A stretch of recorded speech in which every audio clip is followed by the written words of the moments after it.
خراب ہو گیا تھا، اس کے لیے بھی کہا اسی طرح وہ تمام لوگ جو نبی کی نافرمانی کریں، گستاخی کریں، بے ادبی کریں، بھلے رشتہ دار ہوں، کسی کے لیے کوئی گنجائش رہتی نہیں۔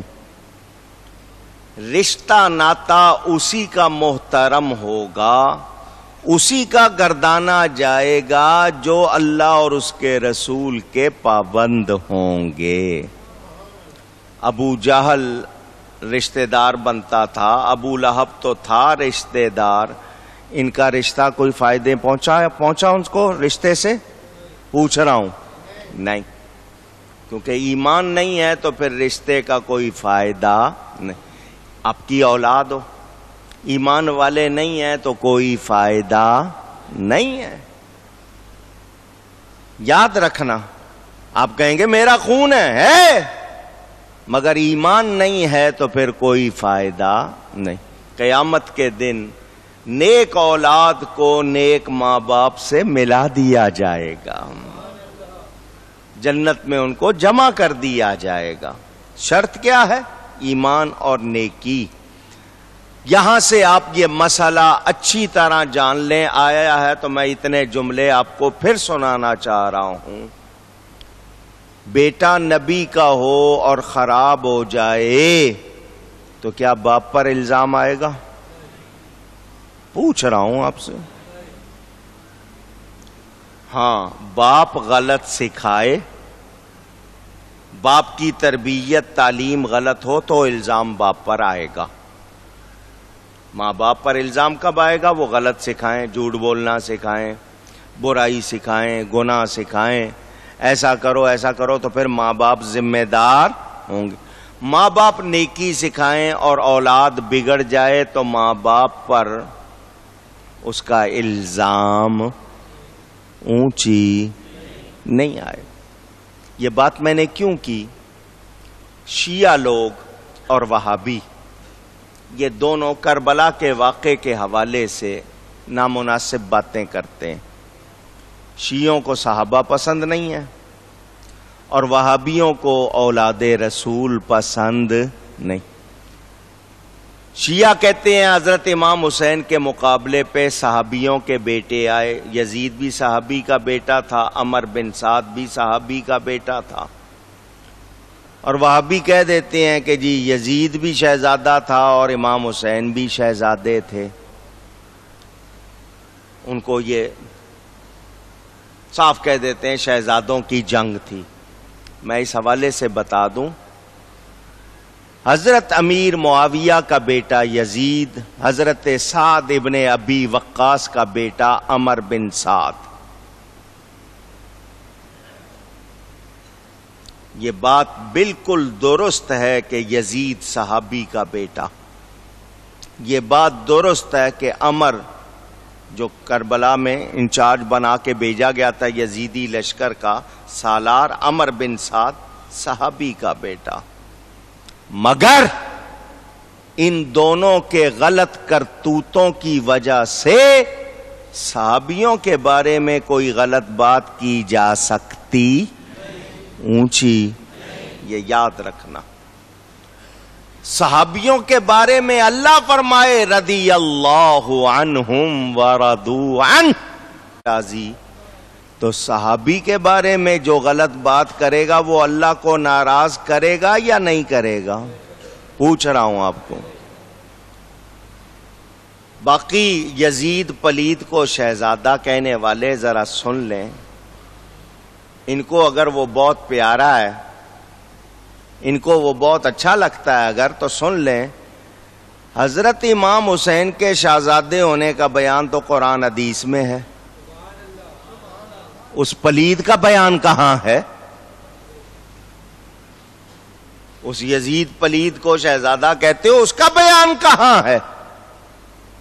امام حسین صحابی ہے، وہ تو صحابی بھی نہیں ہے۔ امام حسین جنت کے نوجوانوں کے سردار ہیں، آل رسول ہیں، حضور ان کو اپنا بیٹا اپنا پھول فرماتے ہیں. اس پلید کے بارے میں کون سا بیان ہے؟ ہاں اس پلید کے بارے میں ایک حدیث ہے بڑی واضح. باقی حدیثوں میں تو نام نہیں ہے مگر ایک حدیث میں تو واضح طور پر نام ہے. فرمایا سب سے پہلے جو میری سنت کو بدلے گا اس کا نام یزید ہوگا. اس پلید نے جو کچھ کیا اس کی وجہ سے ہم حضرت امیر معاویہ کو کچھ کہہ سکتے اونچی نہیں. ورنہ نوح علیہ السلام کے معاملے میں کیا کہو گے؟ بیٹا خراب ہو گیا. اور اللہ فرماتا ہے نوح علیہ السلام سے ظالموں کے بارے میں ہم سے بات نہ کرنا. یزید نے کتنا بڑا ظلم کیا ہے. کیا اس کے لیے گنجائش نکالنا اللہ رسول کو تکلیف دینا ہے یا نہیں ہے؟ سوچیں. تو وہ لوگ جو آج گلے پھاڑ کے کہہ دیتے ہیں یزید پلید کی حمایت میں، ان کو سوچنا چاہیے. کوئی ان کی ماں بہن بیٹے کو برا کہہ دے تو اس کے لیے ان سے سنو کبھی کیا کہتے ہیں. اور جس نے نبی کی اولاد کو کاٹا اس کے لیے یہ رعایت چاہتے ہیں. حدیث شریف پڑھو، حضور فرماتے ہیں جس نے میرے ایک بال کو اذیت دی وہ دوزخ کی آگ میں پگھلایا جائے گا. صرف ایک بال کو تکلیف دی. انہوں نے تو نبی کے شہزادے کے ساتھ کیسا سلوک کیا. پھر ان کے لیے رعایت ڈھونڈتے ہو. تو بیٹے کی غلطی کی وجہ سے باپ کو برا کہہ سکتے نہیں. ہاں باپ سکھائے باپ وہی کروائے تو پھر اس ذمہ دار ہوگا ورنہ نہیں ہوگا. تو یہ بات آئی.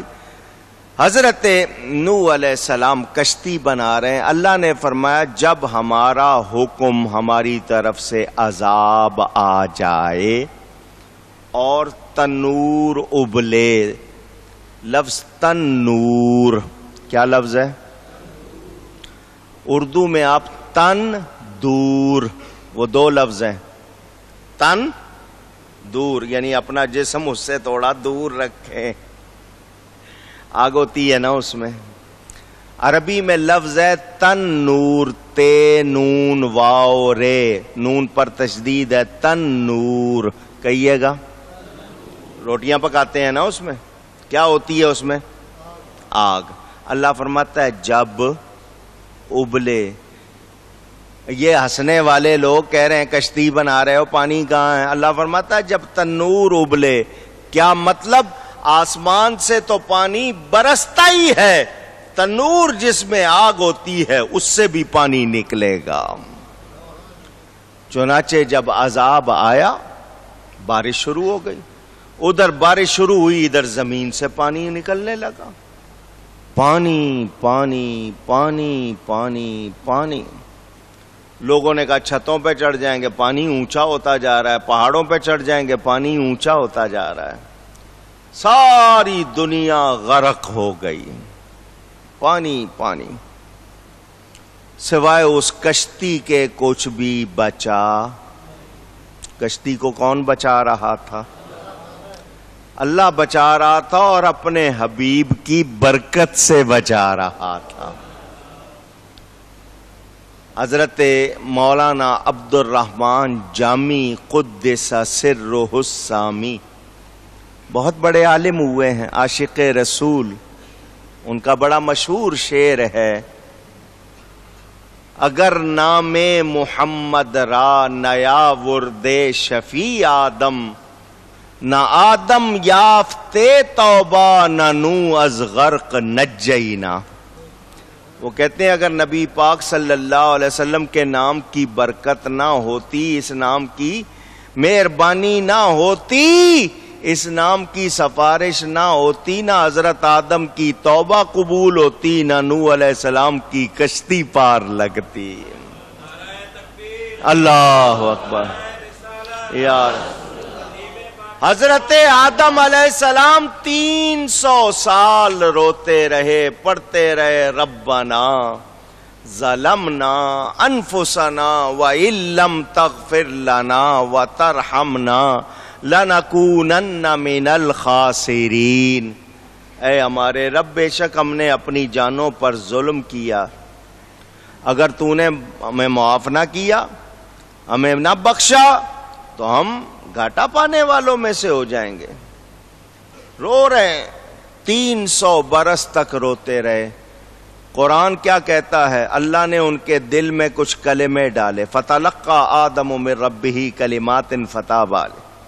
حضرت آدم علیہ السلام کے دل میں اللہ نے کچھ کلمے ڈالے، انہوں نے وہ کلمے پڑھ کر معافی چاہی، اے اللہ مجھے اپنے حبیب پاک سیدنا محمد صلی اللہ علیہ وسلم کے صدقے معاف کر دے۔ اللہ اکبر۔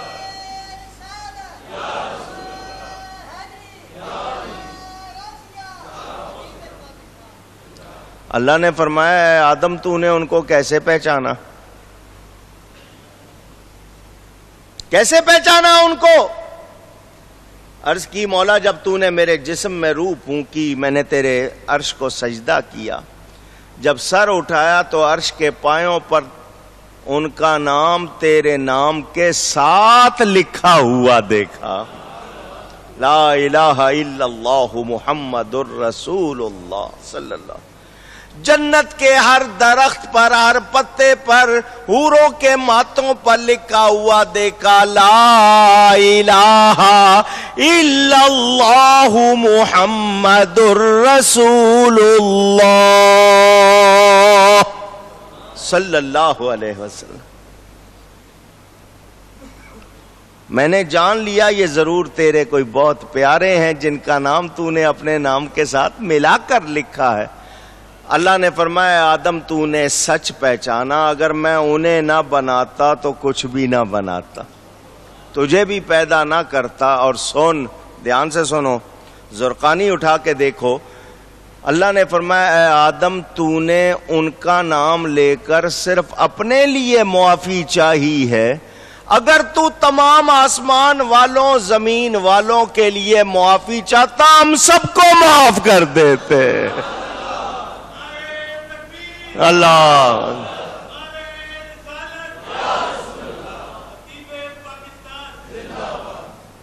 شیطان یہ سن رہا تھا، شیطان یہ سب کچھ سن رہا تھا۔ اس نے کہا، بابا جی 300 سال روتے رہے ہیں، بات نہیں بنی، 300 سال روتے رہے، بات نہیں بنی، اللہ تعالیٰ مہربان نہیں ہوا، اس کے حبیب کا نام لیا ہے، فوراً مہربان ہو گیا۔ اور اتنا مہربان ہو گیا، مہربان تو وہ ہے، اس کی مہربانی ظاہر ہوئی اتنی کہ فرماتا تمام آسمان والوں زمین والوں کے لیے معافی چاہتے ہم سب کو معاف کر دیتے۔ اس نے کہا، یہ نام اور اس کا وسیلہ تو میری کمر توڑ دے گا۔ اس نے اس دن سے پروگرام بنایا ہوا ہے، وسیلہ نہیں لینا، وسیلہ نہیں لینا، وسیلہ نہیں لینا، نبی کا وسیلہ نہیں لینا، کیونکہ اس کو پتا ہے اس وسیلے سے بات بن جاتی ہے۔ شاعر کیا کہتا ہے؟ جب بھی مانگو تو وسیلے سے انہی کے مانگو، اس وسیلے سے کرم اور دوبالا ہوگا۔ وہ روک رہا ہے، اس کا کام یہی ہے، روکے جا رہا ہے، نہیں نہیں نہیں، تو سمجھ لینا جو نبی کے وسیلے سے روکتے ہیں یہ آپ کے دوست نہیں، آپ کے خیر خواہ نہیں ہے، بھلائی چاہنے والے نہیں ہیں، یاد رکھنا۔ حضرت آدم علیہ السلام کی توبہ قبول ہوئی تو نبی کی برکت، وہ نور جو اللہ تعالیٰ نے نبی پاک کا حضرت آدم میں رکھا تھا وہ حضرت نوح میں آیا، تو وہ جو کشتی ان کی بچی ہے تو بچانے والا اللہ ہے، سبب میرے نبی کا نور ہے، نبی پاک کی برکت سے بچی۔ حضرت نوح علیہ السلام کشتی میں سوار ہیں، آپ کے ساتھ 80 مسلمان اور جانوروں کے نسل باقی رکھنے کے لیے جوڑے۔ فَإِذَا اسْتَوَيْتَ أَنْتَ وَمَن مَّعَكَ عَلَى الْفُلْكِ فَقُلِ الْحَمْدُ لِلَّهِ الَّذِي نَجَّانَا مِنَ الْقَوْمِ الظَّالِمِينَ.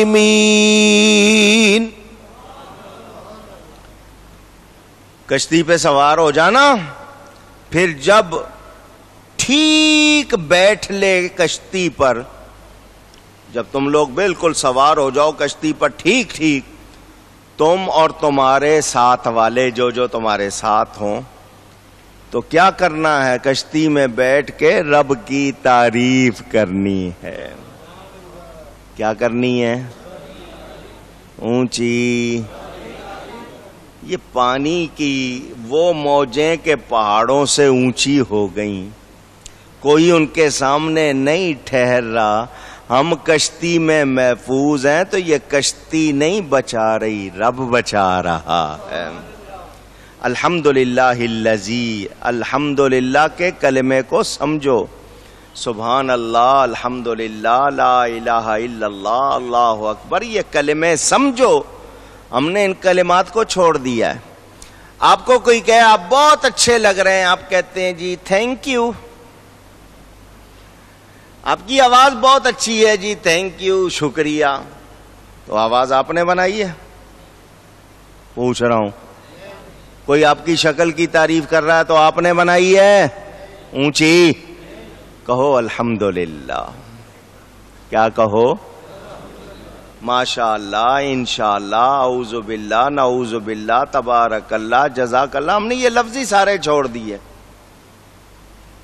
قرآن سکھا رہا ہے جب بیٹھ جاؤ کشتی میں تم بھی اچھی طرح، تمہارے ساتھ والے، تو کہو الحمدللہ. کیا کہنا ہے؟ الحمدللہ. ایک ایک کا شکریہ ادا نہیں کر سکتے.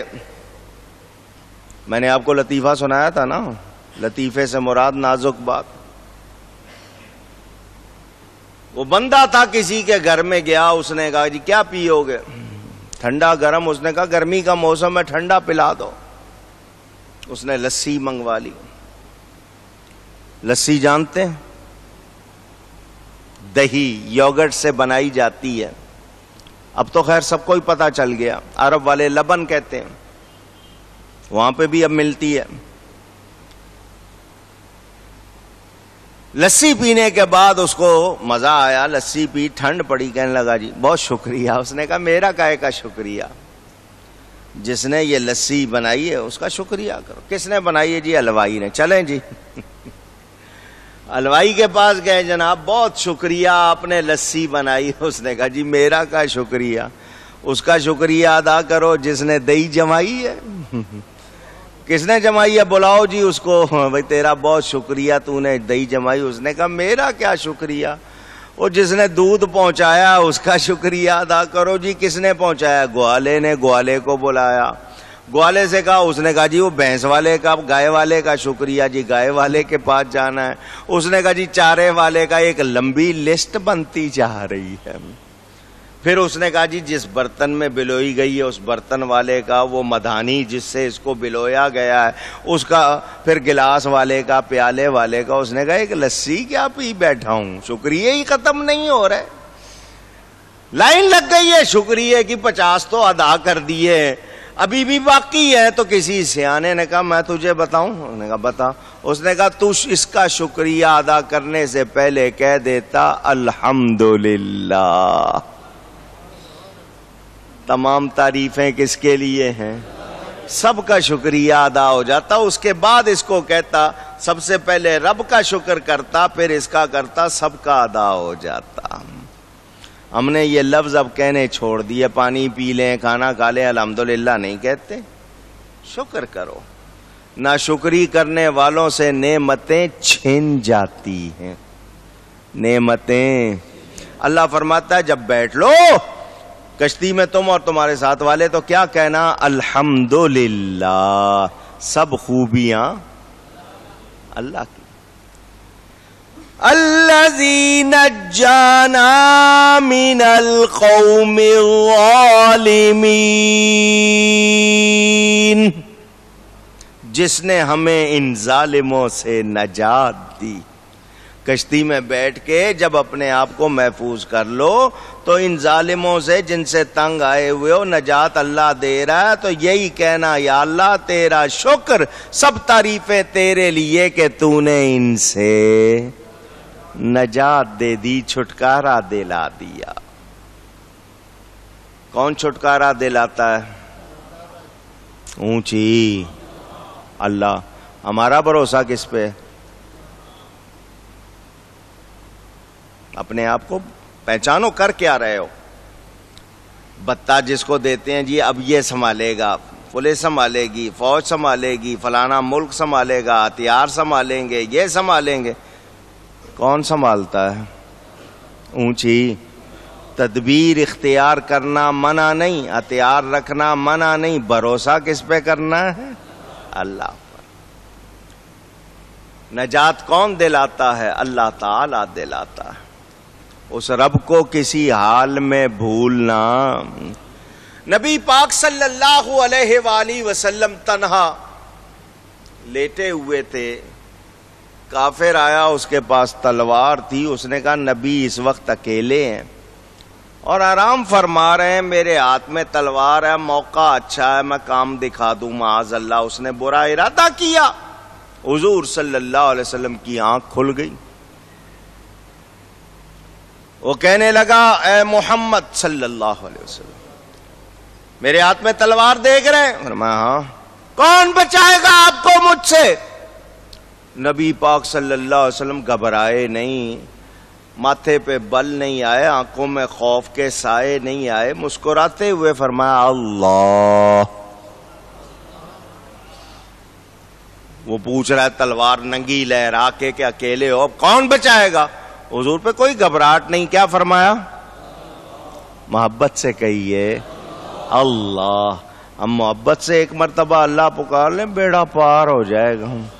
صرف زبان سے کہتے ہیں، اندر سے نکلے نا، اور صرف زبان سے ہی کہتے ہیں تو خالی نہیں جاتا، صرف اتنا کہنے سے 40 نیکیاں مل جاتی ہیں، اور کبھی اندر سے نکل آئے گا تو بیڑا پار ہو جائے گا۔